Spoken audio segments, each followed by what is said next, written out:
Welcome back to 6 News at 5. Time to take a look at your weather, and we're starting off, as we do, with our almanac data for today because it does tell us the story.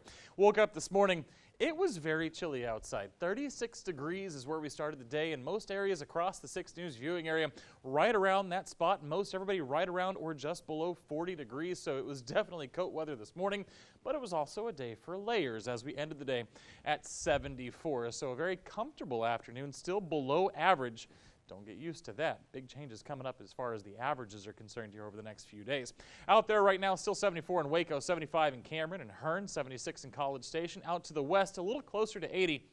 And again, this is a little bit of sign of things to come for those of us that are east of I-35 because those temperatures will be warming up, and we're going to start with those morning lows. So no more are we seeing those 36s and 40s for tomorrow morning, actually closer to 50 as we start our day tomorrow morning.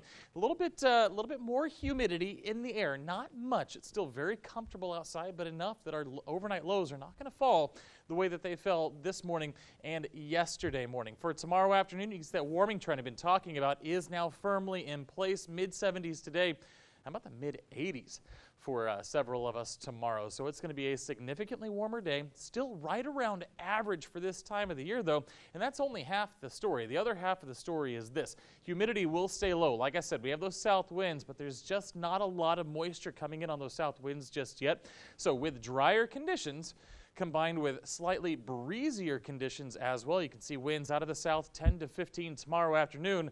That means we have to talk about something we haven't talked about in about 3 months, and that is fire danger. There will be an elevated risk for fire starts, mainly west of I-35 tomorrow. And again, that's because those breezy conditions, 15 to 20 miles per hour with the gusts, and our highs will be in that 70 to 80 range with relative humidity down in the 20 to 25% range. So again, be very aware of that. Tow chains, cigarette butts, parking on grass, all these things, those things we talked about back in June.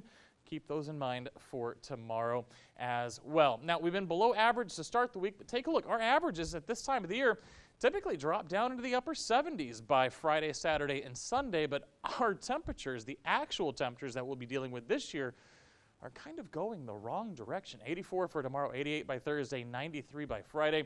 And then we fall off a little bit towards the weekend, but still in the 90s there. I told you that humidity is on the increase. You can see a little bit of it moving into the forecast by the end of the weekend. And by the end of the 7-day forecast, that does mean a few rain chances. But again, that's well at the end of the forecast. The big story for the next several days, of course, temperatures back into the 90s here in mid-October. That's a look at your weather. Back to y'all. Okay.